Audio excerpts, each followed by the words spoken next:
Kofa, Future Hub, and all that. How do we scale the charging infrastructure for road, rail, maritime ports, airports simultaneously? I don't know whether we are even looking at those areas when we talk about e-transportation, because it's not just about the road users. We are talking about all forms of transportation system for the country, which include the airport, wherever. I think there are some. Yes, there are microphones. Okay. For charging stations, I had opportunity to visit Grace Mobility. They are exhibiting over there.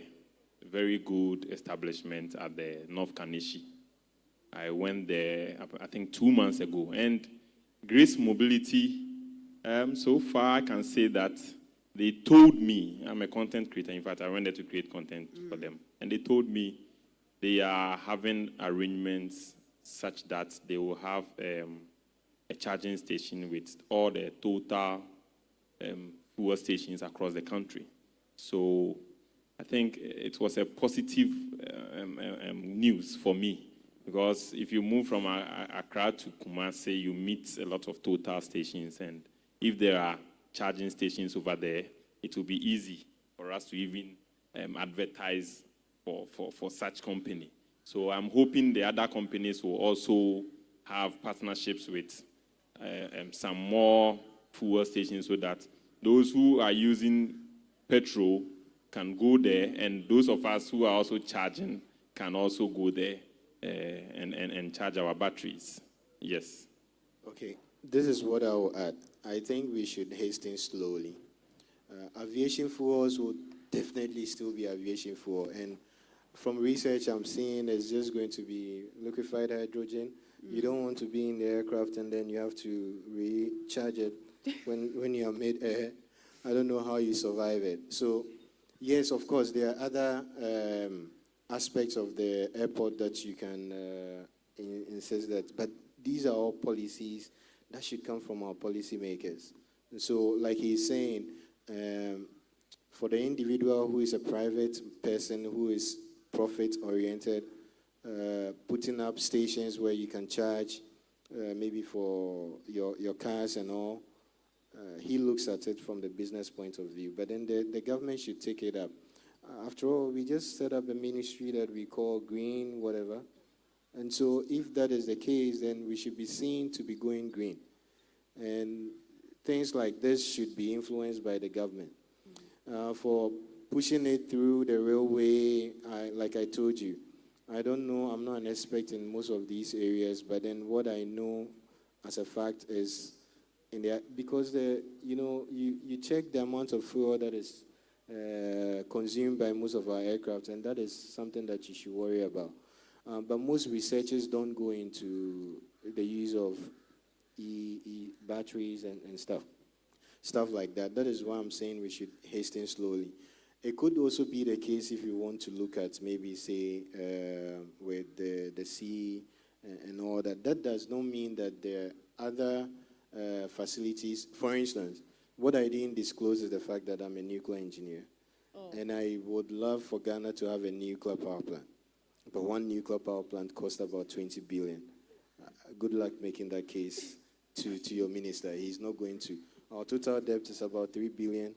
They don't want to see 23 billion on their debt. Even though we really, really need new energy. And so even as a nuclear engineer, I'll be fair to my country to say, go get gas, go get other means of energy. And I think we should be magnanimous enough to try to hasten slowly and not just look for a big way to push electric stuff or batteries, and then we put every aspect of our economy under it. Like he said, I've just said that we are lacking when in terms of research in that area, and so we need to get up to speed if we want to really take it seriously. That does not mean that we do not use e-vehicles or batteries for our daily routine. We must consume it if there is a need for it, and there is a need for it. But then how we do it should vary. That is what I'm saying. Thank you. Thank you. Mr. Edward would like to add some points to what has been said. Yeah, It's working. okay.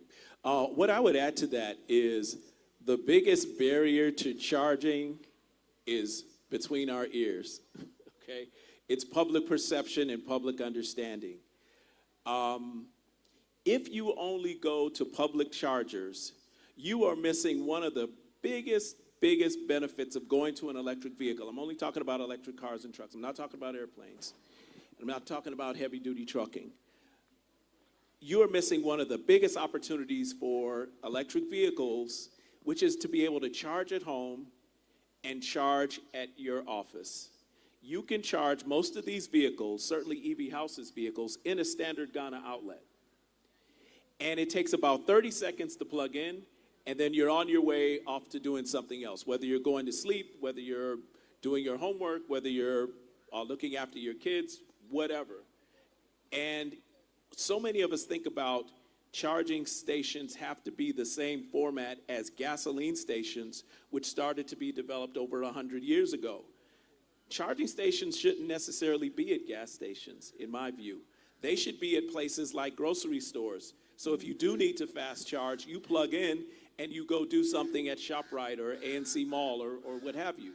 So public charging is necessary for long distance. Completely agree with you there. But if you look at global migration around the world, including in Africa, most of it is going towards cities, from rural areas towards cities. And in cities, most people drive less than 50 kilometers per day, which means you could go several days without charging even the smallest battery EVs on the marketplace. And you could conveniently top them up at your home, at your apartment. And you know, demand drives opportunity. If you live in an apartment complex and several people want to see plugs outside, guess what? Your landlord will eventually put that in. But you don't have to necessarily have a fully developed EV charging infrastructure comparable to gasoline stations, which took 100 years to get here, to drive the adoption, because you have a great benefit in your standard Ghana outlet. Wow, amazing. So a follow-up question on that. So should the charging, if I got you right, or you would have to confirm for me, should the charging be state-driven, like the road lighting, or private-led? Yeah, I mean, that's straying a little bit into politics that I don't want to do. But I think if you're an entrepreneur, there's tremendous opportunity for the private sector to develop charging stations. My point was not about they shouldn't develop them. My point is you don't have to wait for them to be developed, because there's several excellent ones, like, you know, Charge Express is developing all around Accra, and, you know, as charging stations go to Kumasi, they just extend the range, because most people don't go to Kumasi multiple times per week, you know. So you don't necessarily need to solve for the 5% problem when you have a 95% solution that you could work with now. So if you don't want us to have the normal charging systems like we have, for the explanation you gave, it means that we can have charging systems in even our homes and then be resting. Is that convenient for us to have? Then I would like to ask this question. It's also linking to the grid pressure, because that's more like there is if the EV adoption rises from 1% to, let's just say, because right now it's at 1%, let's just say it goes to 10%. Can our grid handle the load without blackouts? Because even without getting to 2%, businesses and every home is struggling with what we call doomso. Can we really sustain this without going on blackouts? That will affect businesses and will affect production and also our economy. So my understanding, and I'll let I'm a automotive and EV expert. I'm not a grid and energy sector expert, but my understanding from the reports from the Ghana Energy Commission is that Ghana produces significantly more electricity that is consumed, and that the constraints are in distribution, not in the production. So you just have to, we always have to decide which problem do we want to solve, you know, because that could be a very viable way to solve the cost pressure of gasoline. That could be a viable solution to pollution and carbon if we look at how do we improve distribution on that side. Okay, Dr. Samira would like to. This is where reality strikes, and then you have to deal with the issues. And so, yes, our actual capacity is production, I think it's about 5.5 gigawatts. At peak, we go up to about 5 gigawatts. And that is why you hear them say peak levels, even though we have 89% electrification, we cannot give everybody electricity. At the moment, the only hope I have is the fact that they are bringing up a new gas pipeline. The issue with distribution, I think I followed the Ministry of Energy. Those losses, they are still working on them. And what it means is that whether you like it or not, you're going to have those losses. But then you're going to get the electricity in your houses, at the marketplaces or the malls. That is power that has already been distributed. And so you're going to be part of the losses. That is what you're going to consume. So what you are saying is really important. That is why we need stakeholders. And so you can do the math and realize that if you ramp up to about 5% usage of electric vehicles, or yes, EVs, that can cause some turbulence or problems with the supply of electricity. Am I saying the truth, or do I have all the facts? No, I don't. I'm just saying what I think is the case, because I know what our capacity is, and I know how much we need to. That is why I gave the preamble I gave in one of the questions. I told you that in places like the U.S., where he is from, and like what I've experienced, where you can have, if you have over 30 gigawatts of energy, then you have a lot to spare. You even beg people to use heaters and all that. But here in our case, our growth rate is outstretching the amount of energy that we are giving to whatever we have. So for instance, for the past 8 years, 0 megawatts of power was added. And so what we used to call excess power is no longer called excess power. It is power that we need. And if you are going to increase the usage of EVs, then we have to be asking our ministers what is going to happen to our grid. It's not that the grid cannot take it, it's just that are we producing to meet the exigencies of the time? And that is really the issue. So just to add to what you just said, we spend a lot of money goes into our electricity generation. So, I mean, from a lay person point of view, I'm a chemical engineer working in the food processing engineering department. So from what I think is that we should put a lot of money into alternative energy. I mean, try to make the program for individuals also, and we'll save a lot of money from that. And in the long run, we will gain. There's going to be more gain than what is the status quo right now. So you have alternative sources of energy used on an individual basis, and we can be able to charge our vehicles, and the savings goes into other things that the country is concerned about. Thank you very much. I think Semuni would like to share some thoughts as well. Yes, thank you very much. I'm happy the manufacturers and the power producers are all here. My problem now is the drivers, those who drive your products. When the vehicles are produced and the power are supplied, the drivers, and then our safety on the road. I had the opportunity to drive electric vehicle through Grace Mobility, and as a driver trainer, I realized some slight differences between the engine, the fuel ones, and then the electric ones. Number one, since the electric vehicles, when they are coming, you will not hear any sound of engine. Very quiet machine. And this country, sometimes It is cars that give people will, not people that give the car way. I hope you understand what I'm saying.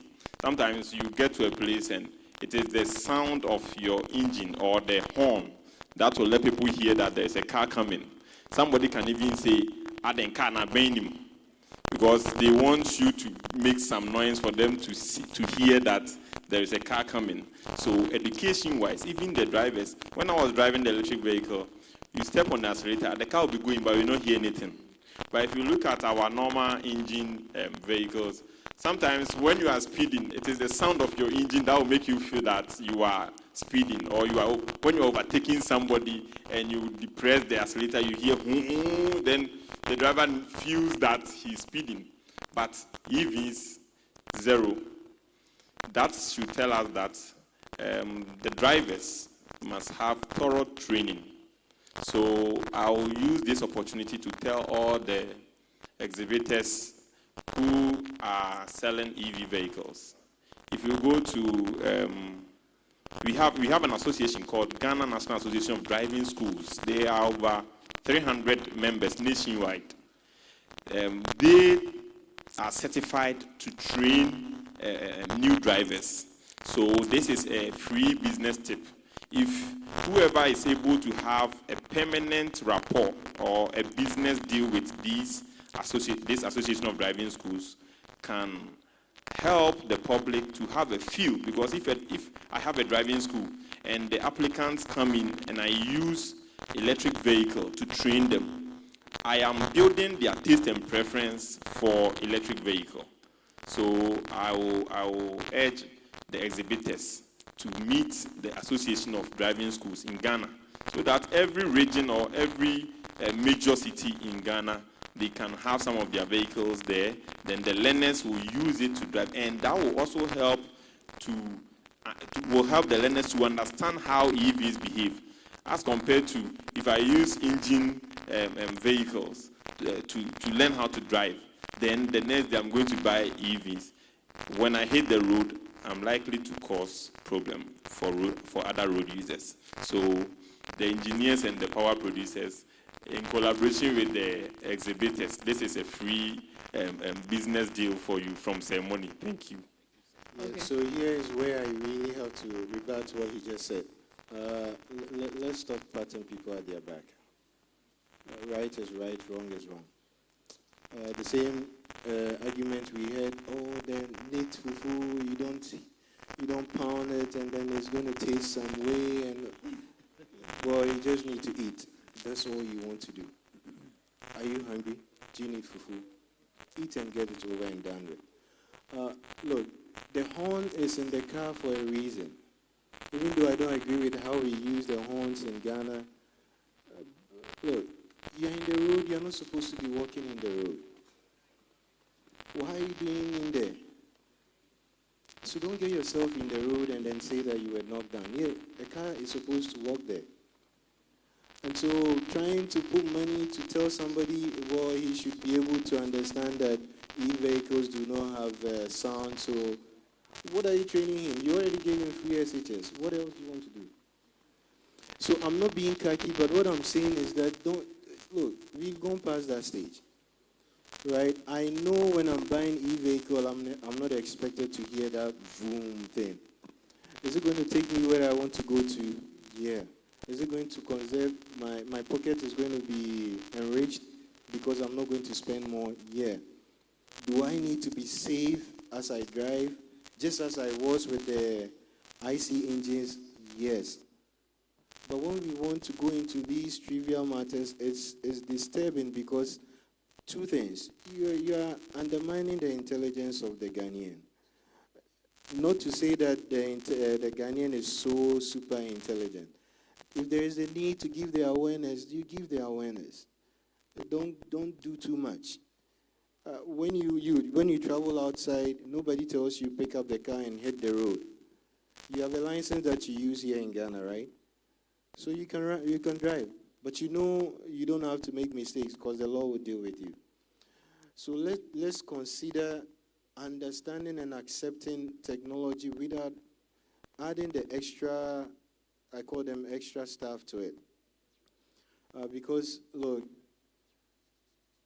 the advantages of e-vehicles are enormous. That I don't know how somebody will convince me that because you didn't hear somebody, the sound from a car, it hits you and stuff like that. We need to minimize those. Those are, to me, like noises. If you want the manufacturers to put that kind of a system in there, that is a very good thing to do. Other than that, training people to understand their economy or their people, so that if you, for instance, when you drive in Nima, they tell you that you must be extra careful. You hit a goat, they will kill you and leave the goat. And you're like, but this is normal, not normal thinking. Then they tell you why, because you hit a goat. What is a goat doing in the street? You get me? So let's keep the main thing the main thing. We can all agree that there are some very good advantages on the e-vehicles. If we want to have that feel, because that feel, I think this is not the first time I've heard it. I haven't driven one before, but I have friends who have driven who say that feel is not there and they wish they had it. That's a good ask. But wanting to stretch it out of it, that Ghanaians would be knocked down and all that, I think is extra. That's my little... Very well said. Of Just course. a point of information. Please make your point. Just a point of information. It is a regulatory requirement in North America and parts of Asia, China, Japan specifically, and parts of Europe, that all electric vehicles have something called EVAS, EVAS, Electric Vehicle Alert System. Whenever the vehicle is going traveling below 25 kph, it makes a whirling sound. Now, we're in transition, as we said, from gasoline and diesel to electric. So most people may not be aware of that.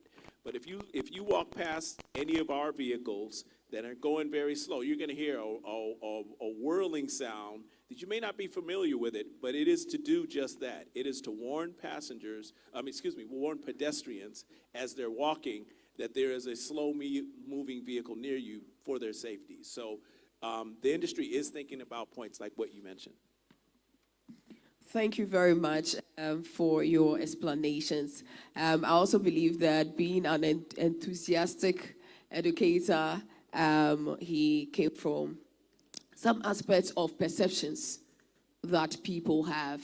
And thank you, Dr. Samira, for throwing light on it. You were mentioning that there are some advantages. Look, there are some advantages. What Ceremony shared are the realistic thoughts of people. So I'm shifting the whole conversation a little bit to make it more familiar with the audience so we can flow that way. Let me shift to, should I begin from the perceptions or the expenses about it? The money bit, how expensive it. Do you want me, should we begin from perceptions, since that is where the conversation is? So apart from what Ceremony shared about the fact that there are no sounds, horn, we are used to it. We are Africans, we are Ghanaians, and we are talking about behavioral change here. Anytime there is anything new, people have to change. Behavioral change does not happen just like that. It takes a longer time. And it needs a lot of effort and collaborations and stakeholder engagements to enforce that. So I believe that a lot of Ghanaians have some perceptions, apart from it not having the horn to make the noise so that I feel that I'm in a vehicle. What are some of the perceptions that you, being an EV house CEO, you've actually encountered selling some of your cars to people? And how can we debunk some of this? Because somebody would want to consider EV vehicles, but I don't know, is this something we should go for? Yes, it's green mobility, but, and so what?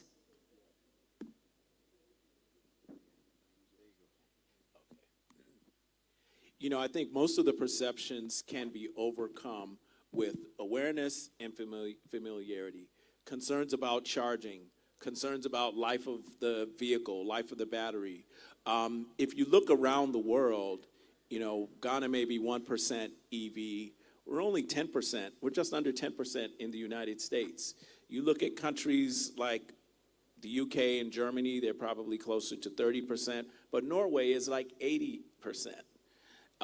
China, largest automotive market in the world now, is now 50%. 1 out of every 2 vehicles are electric that are sold there. So as economies of scale happen, meaning as more of these vehicles are built and more people buy them, the costs are going to continue to go down. So that's another perception, is that the vehicles are more expensive. They now are not only less expensive to operate over time. You can now, because the diversity of models that are out there at various market segments and price points, they're more accessible to pretty much everyone. So, and the point about running out of energy, that data centers and artificial intelligence are a greater threat to the drain on power grids and how much power that is used than electric vehicles are by a significant amount. So it's those who really want to who want to be an early adopter, who want to be a leader, who want to adopt the new technology, who want to save money. We're making it easier and easier to educate yourself on those things so that perceptions can become lived experience. There is this perception also that because you use softwares in there, the typical mechanic shop here would want to diagnose your stuff. So people have this perception. How do I quantify the amount of money you are charging me for a particular problem if all you have to do is look to a software? That's actually an area where the customer will benefit, because some problems can be indeed solved with software, and it will create an opportunity for young people who are developing those solutions. Because when I started in the auto industry 30 years ago, cars had three computers. Electric vehicles have in the neighborhood of 40, and each of them has to wake up at the same time. The software has to be compatible between them. So, it's going to become easier to maintain your vehicle, because many of those fixes the manufacturers are working on as they find problems, and then they'll send out a new type of software.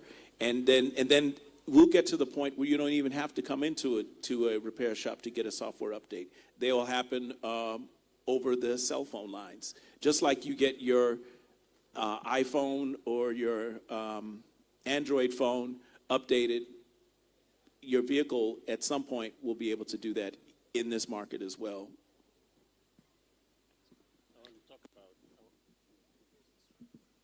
I want to talk about the misconception about the warranty also of the battery. The battery is one of the most essential parts of the vehicle, and a lot of people are not aware of the kind of warranties that are offered.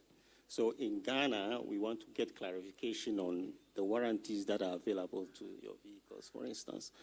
Because if you have a vehicle, how long is it warranted for, and so on, to be able to run and then to be able to exchange the battery in case there is a fault.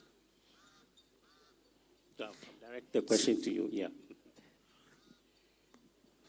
Yeah, I really don't know where the perception came from, but the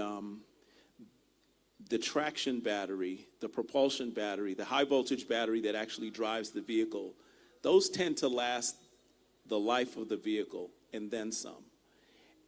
They really do. You have to replace an EV battery about as often as you need to replace the engine in a vehicle, and that's not very often. So wherever the perception came from, it's just not bearing out. Even in markets where there's a much higher percentage usage of electric vehicles, you're just not seeing that level of needing to replace the high voltage battery, because that is a significant cost element. Having been on the engineering side and the business and financial side of developing new vehicles, it is about 50% of the material cost of the vehicle goes into that battery. And I promise you, if they were failing at the rate people think they will, and automakers had to replace them, the market would not go anywhere, because that would just be too expensive to to replace. And the other thing I would say about that is the technology continues to improve, and the life continues to get even longer.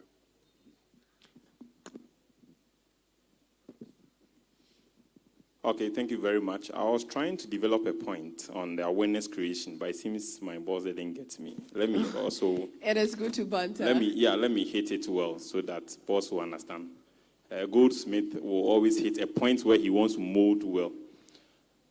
Whatever research you do in US, Canada, Brazil, or any place, if you come to Ghana, our behavior, how we see things is different, true or false. It's true. When you say people are not supposed to walk on the road, meanwhile, the road we are providing here, there are no pedestrian footpaths, as compared to the US or the UK that most of the researches are done.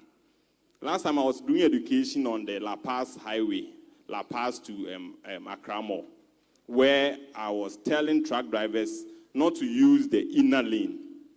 And they are telling me when they use the outer lane, the truck drivers always disturb them because trucks, they cannot apply sudden braking to save situations. That's why they use the inner lane. So you see, if you go to UK, they don't have throttle over there. So when you are forcing truck drivers to use the outer lane, it's at least it makes sense. But the same principle cannot be applied on our highway. So at a point, you must understand the normal Ghanaian who is coming to buy the electric vehicle. I was trying to say that because the engine sound is lesser than the normal one that we have been using for the past, let's say, 100 years, the awareness creation must be increased. Otherwise, road users will perish. I'm giving you a practical example. All these Toyota Haze vehicles that we use for Accra to Kumasi, that's 2M Express, OE, they pick about 13 passengers.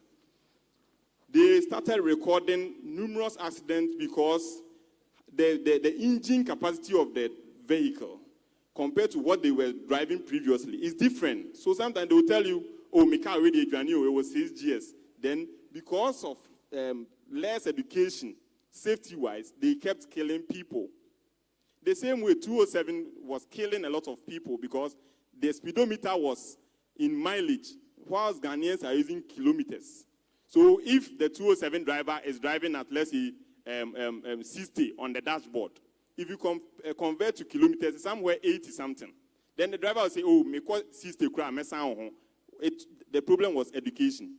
So what I was saying is that the electric vehicles come with its own slight difference with the normal one that we've been driving for long.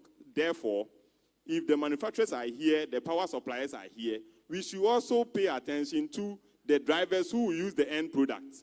And I use that to link to the Association of Driving Schools, whom the DVLA legally has given the power to train people before they apply for license. And practically, when they go there and they use it to drive, their taste and preference for electric vehicle will be increased. So this was the point I was trying to make. Not that I was trying to maybe look down on electric vehicles or something. I'm happy that I've been able to clear this. Yes, Muni, that is very well noted. I believe my other panelists are also in support of you because your stance on education and awareness is very important, and that is why these perceptions, we needed to tackle them.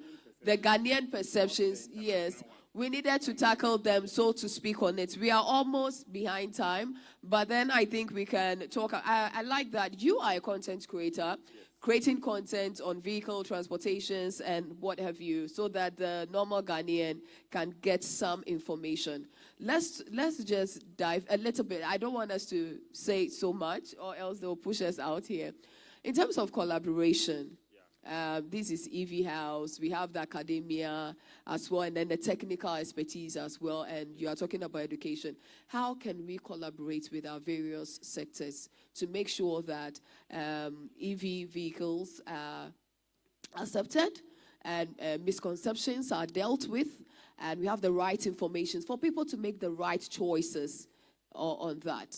There are a lot of... Give us some practical steps. Yeah, there are a lot of hearsays about EV vehicles. What we are doing is we are trying to organize road safety conference for drivers every year. We started last year.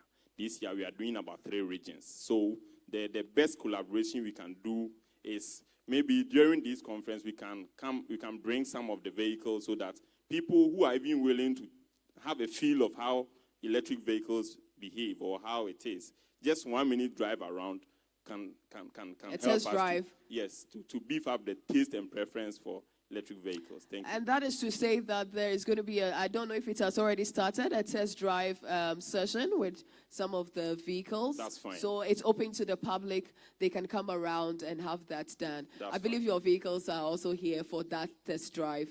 Okay, so that is what he's I will test advocating and for. create content with that. That's a good one. That's what he's advocating for in terms of collaboration. Lastly, from your side also, what kind of collaborations do you seek to make sure that heading electronic vehicles, the adoption in the Ghanaian market? We've tackled the perceptions and some advantages to it. What kind of collaboration are we expecting, or do you expect? Maybe with government or other private? One that we are already doing at EV House, you may have read in the Daily Graphic back in September, we're doing a collaboration with Accra Technical Training Center. Dr. Samira is here to confirm that. And back in September, we held like an hour session with about 50 of the students who are automotive technician students. And because my background is in engineering and product development, I went vehicle system by vehicle system and explained what is the difference between a traditional gasoline or diesel vehicle and an electric vehicle, and how the repair priorities are different and how the development priorities are different. And and we even awarded prizes for the students who answered questions about those differences. Our team has also working in collaboration right here with the School of Engineering here at the University of Ghana, Legon, to continue that public-private partnership that I mentioned. So it's awareness, it's familiarity, it's getting the young people engaged and seeing that this is a future of transportation and a future career opportunity. Amazing. Dr. Samira, do you want to add so something? I think my people not let me go if I don't do this. So PPPs for us is really important. That drives a lot. One thing I would say is that our curriculum is designed for IC engines, and so that needs to change. And you can't change it without the facilitators being aware of what exactly the components of the e-vehicles are. So we need to learn, and we are ready to learn, and we are trying to collaborate with the industry players to make that happen. And I'm sure for curriculum changes, that is above me. That would happen. When it will happen, I don't know. But then that has to be incorporated, because don't forget, you're looking at having mechanics or technicians who have to deal with a whole different. Yes, even if the person is an automobile engineer, he still needs some more explanation on some of these things. And we cannot just churn them out and tell them to go learn on the job. For now, that is what we are doing. We are very lucky that the human resource that we have in Ghana is really good, such that you could pick a student who has just studied the IC and then give him training for some months, and then he gets up to speed, and then he's good to go. But then we have to, for the 4 years program that they run, get a taste of what it is like to handle e-vehicles and all. Yeah. Okay, so Dr. Nkunya, I know you would want to touch base on the collaboration as well, but then I just have a very interesting one about some of the risks that could be even associated. We said we have benefits. We've dealt with the perceptions, but let's please the devil's advocates. What are some of the risks associated with this new dimension we want to take? It's a good road, but everything that has a good side, honestly, has some weaknesses. What do you see in terms of research? Well, let me talk about, I think you're talking about risk associated with the electric vehicle. One of the things that electric vehicles, let me give an example of Tesla, for instance, which is the biggest or the most known electric vehicle in the world. one of their targets is to have autonomous driving, which has, I don't know the stage at which it is right now, but then one thing I wanted to mention was that yesterday one of the dealers was saying that even their vehicle will be able to do autonomous driving in Ghana, for instance, which was, I think, was a stretch. Our Google map is not even up to standard yet. And I don't think that it is something that we can deceive the general public about that. So if you talk about the risk as far as where we are at right now, I think there are things that there are a lot of bottlenecks that we probably have to cross before we do that. If we talk about the regulations and the requirements of the vehicles as far as the manufacturers are concerned also, our regulations are not as stringent as what will actually encourage our vehicle manufacturers to be able to, or even the general public to be able to appreciate going to that direction. So the regulations has to be more stringent and more solid to be able to, and binding, so that we'll be able to implement some of the regulations that will make these vehicles more sustainable and things like that. So if I want to go in that direction, those are the things that comes to mind about electric vehicle. Thank you very much. So we are almost at the close of the conversation. I think when it comes to e-transport, there is a lot to talk about. Even though we've shifted the conversation to one part of it, that is the buses, the road use. There are other aspects of it that we would love to tackle, but unfortunately, we are not able to do that today. But in the future, we will talk about the railways and also the airport systems and all of that, so that we can move forward as a country. So on this note, I would like to invite some questions, some submissions, if we have them. If you have some submissions or questions you would like to ask, e-vehicle. Maybe you have a question about the cost, even though Mr. Sowa says, please come around. Mr. Sowa says it's not expensive. Where expensive means, it's relative. And Dr. Samira said people should decide whether they want it or not. So what can we do? Whether it's going on or not. So let's hear from you. So, good evening, everyone. I just need clarification on something. See, with the traditional gasoline vehicles, all of them have engines, so we are able to determine the cubic capacity of the vehicle. So, in essence, a 2.4 car runs faster than maybe a 1.8 engine vehicle. So in terms of the EVs, once they don't have engines, how do you know this moves faster than this one? I want to know how the motor power displacement when it comes to EVs. So, with electric vehicles, you're not looking at number of cylinders or cubic inches or displacement in cubic centimeters, but you are looking at horsepower. Horsepower to horsepower is what you're comparing. But in the case of electric motors, they tend to use the metric system unit of kilowatts. So, but you can convert any gasoline or diesel engine from horsepower, the English units, to kilowatts.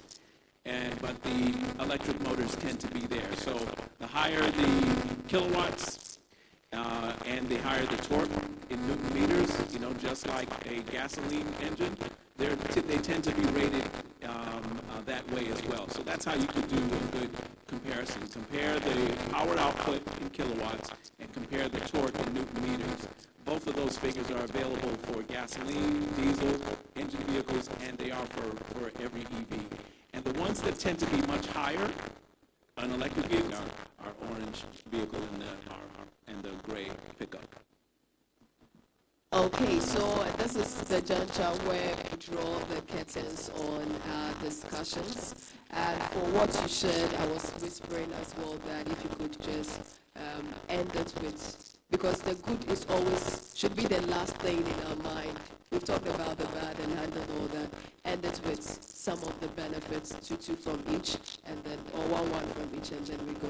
So that people can have that ringing in their mind and advocate on e-vehicle. Then we say goodbye. I think the good thing is that we're early in the transition, and Ghana has already adopted technology faster than many other African nations. So Ghana is in a great position to be a fast adopter of electric vehicles as well. About the buyers in terms of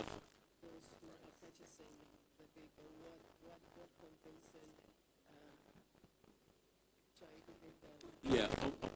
Oh, okay.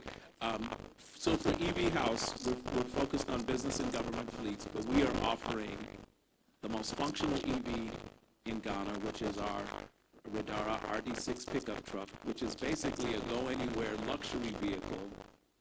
A luxury vehicle, if you take a look at the inside, on how quiet it is and how refined it is, that happens to have a pickup bed and 15 kilowatts of mobile power. So wherever you go, you have the ability to plug in whatever you have with you.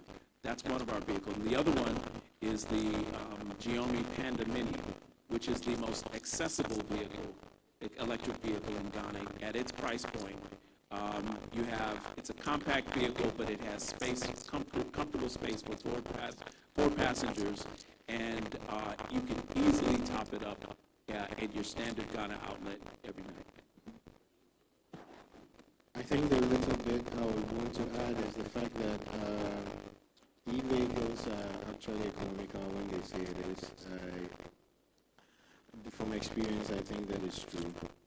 The only problem when I speak about this is the fact that, they look at the long term, and that is where I will tell people that, before you buy cars, you need to make all those assessments.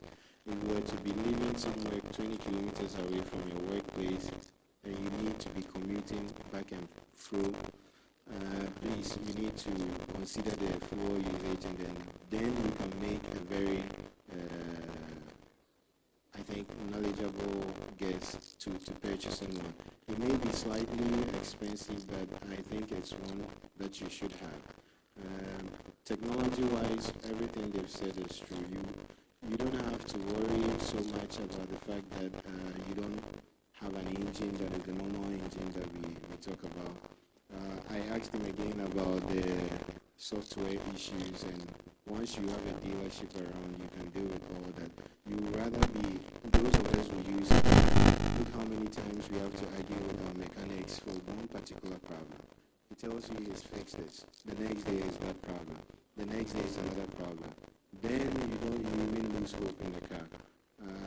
Wouldn't you rather you save your headache and then get one that you know for sure where to go to have all your problems fixed?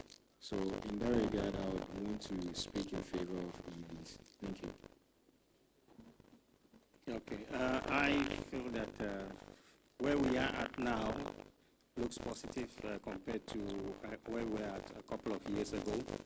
The future looks bright, especially with the help of government. If government is interested in it, and I believe that government is interested in it, yesterday from what I could tell from the representative from the government, I know that they are interested in it. So the future is bright. If we all put our hands together, we'll be able to solve this important problem. We save a lot of energy, save a lot of money, and we also clean the environment. The environment is very important and crucial. So with this, I will say that the future is bright, and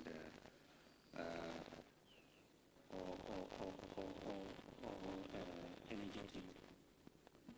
Yeah, thank you very much. I also say that for the sake of the environment, we should all try and buy the EV vehicles to save the air from pollution. And then when we say you receive money, practically what we are saying is if Kofi buy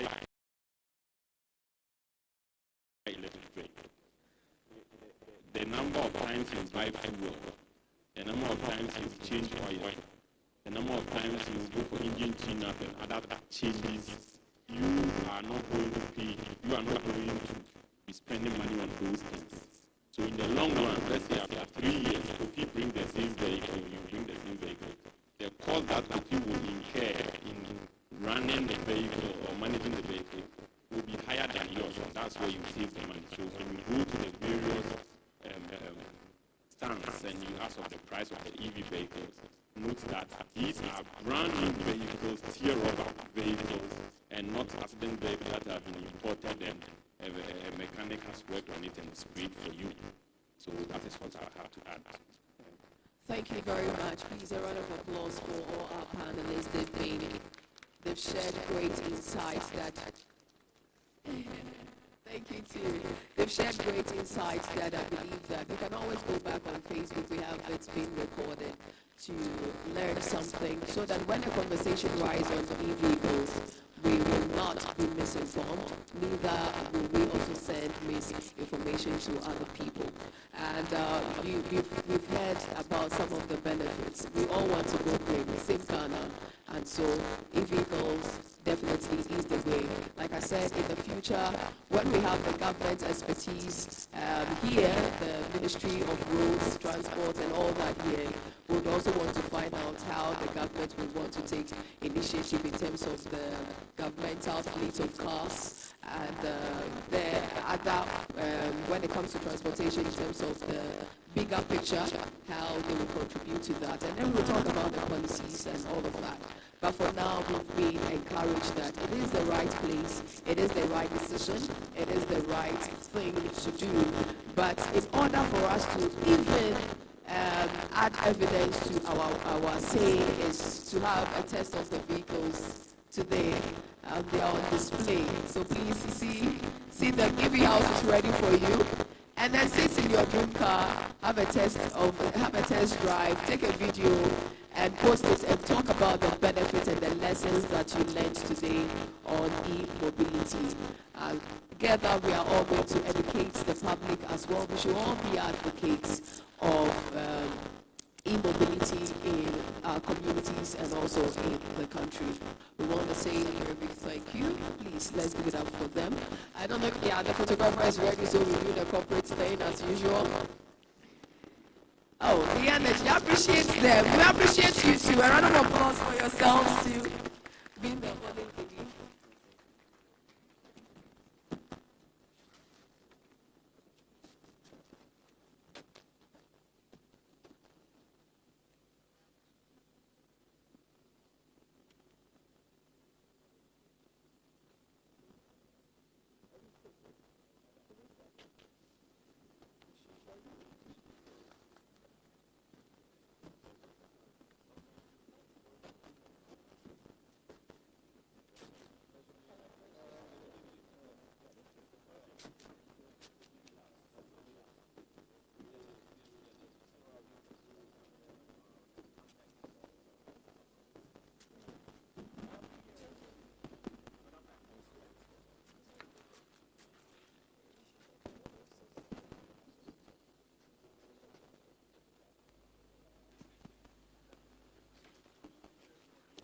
All right. Okay, let's give them a second.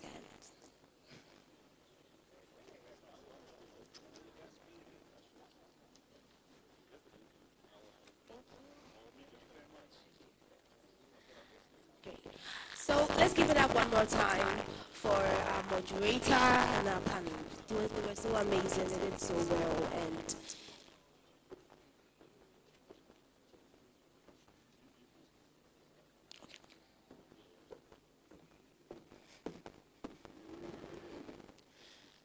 so we are about rounding up, yes. But then before we do that, there's yet another interesting highlight that we would love for you to see. So basically, this is about Bike Life Ghana.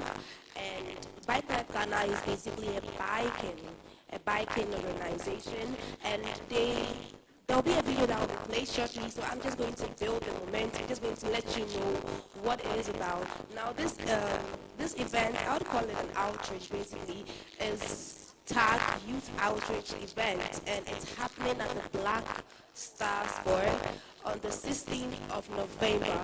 So please, we appreciate you found your way here, but it would be amazing to join the youth to advocate against drug usage. So a video will be played shortly that will throw more lights on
to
Yeah.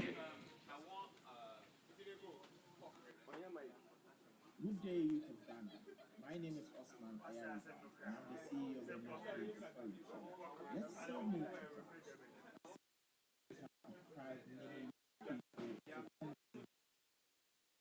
people and actually ending the life of many people. Let's say no to drugs. Let's, as an independent voice, we rise to say no to drugs. We rise to say no to substance abuse. I will be joining you.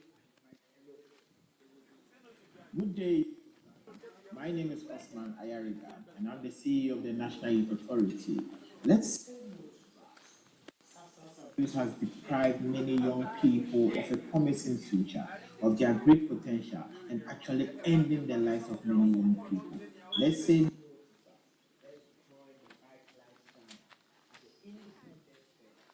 I to say no to drugs. Right to say no to substance abuse. I will be joining you. I invite every one of you. I'll be there with the youth of this country, and I'll be there with the Green Army to say no to drugs. And let's do what? Red means stop. Thank you very much. This event is proudly supported by National Youth of GTV, National Health Insurance Scheme, Rana Motors, Dunlop Tires, Lifestyle TV. Hi, my name is Dr. Zanetta Ajuman Rollins. I'm the Member of Parliament for Quality Calling, my third term, and I'm the chairperson on the Select Committee on Security and Intelligence in the Parliament of Ghana. My message is simple. Say no to drugs. The drug pandemic is destroying lives, it's destroying communities, and we cannot risk destroying our future. And the future starts now. So everyone, join hands together and say no to drugs.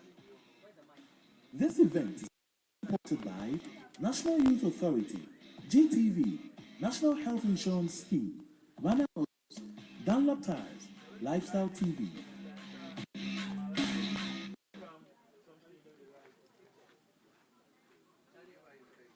Yeah.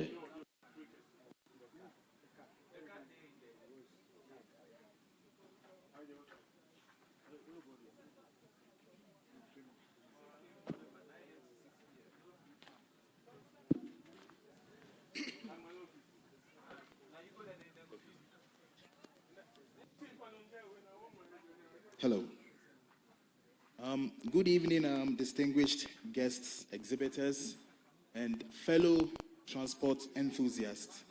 My name is Jerry Decker, and I'm pleased to share with you an upcoming initiative by Bike Life Ghana Motorcycle Club, Say No to Drugs event. It's a youth outreach happening on the 16th of November 2025 at the Black Star Square, Accra.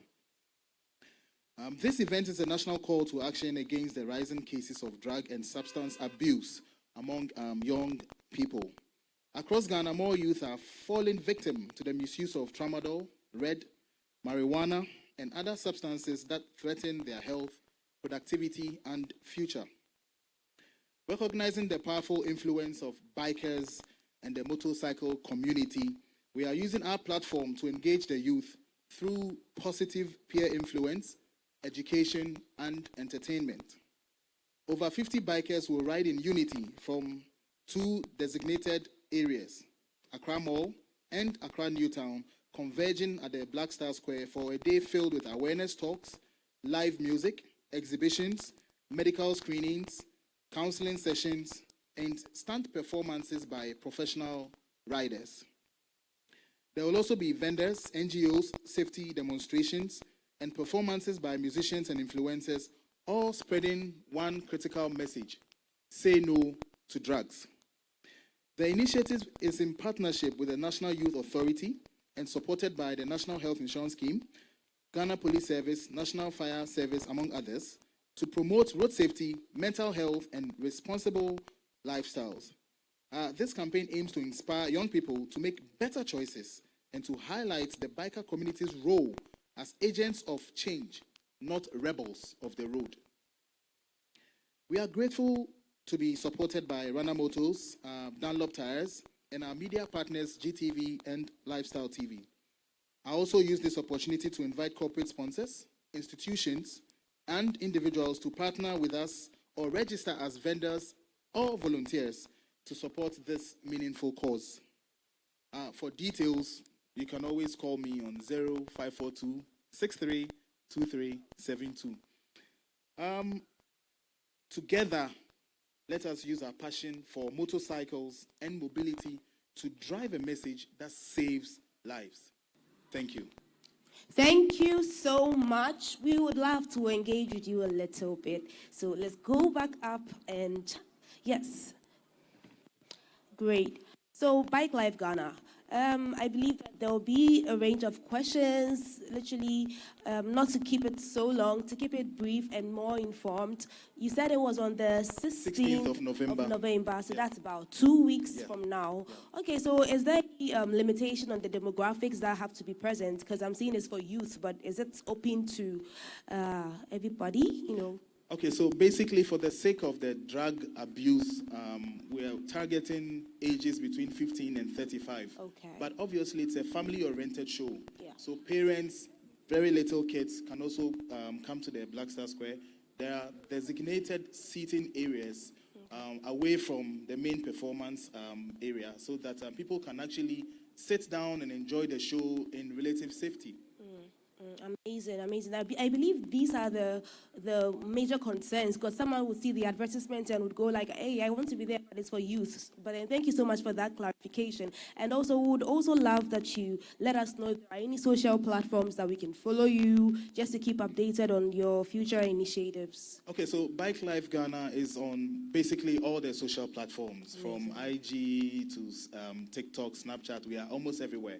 So once you type Bike Life Ghana, you should find us easily. Great. So please do well to follow Bike Life Ghana on all their social platforms as Bike Life Ghana, as he just said. Thank you so much. I believe if there are any more questions, they'll be directed to your website. Yeah, sure. So basically, in fact, on Saturday, during the climax of this auto fair, we intend to bring some of our riders to come and put up a bit of a display. That sounds amazing. Right here for people to see what to expect on the day. Amazing. Yeah. Then I guess we'll be looking forward to that. You should. And I want you to sit behind one of the riders so that we that will be talked about after the live show. So thank you so much. You're and welcome. all the best to the Thank you. initiative. Thank you. Bye then. Bye.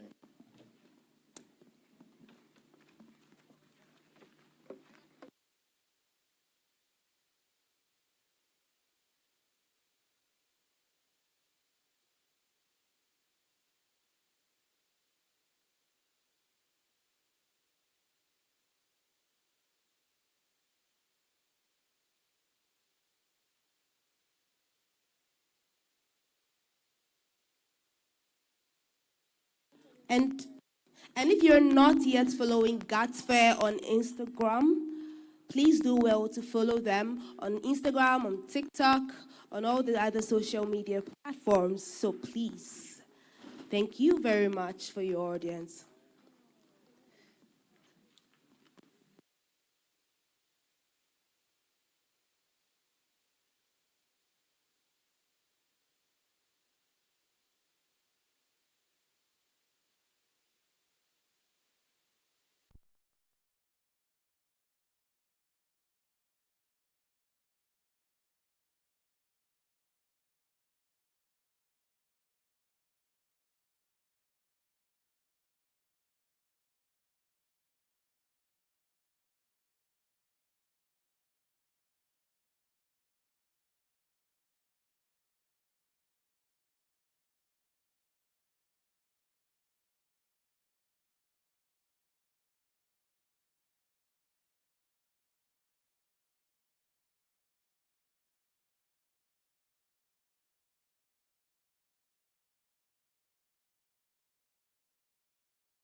Thank you.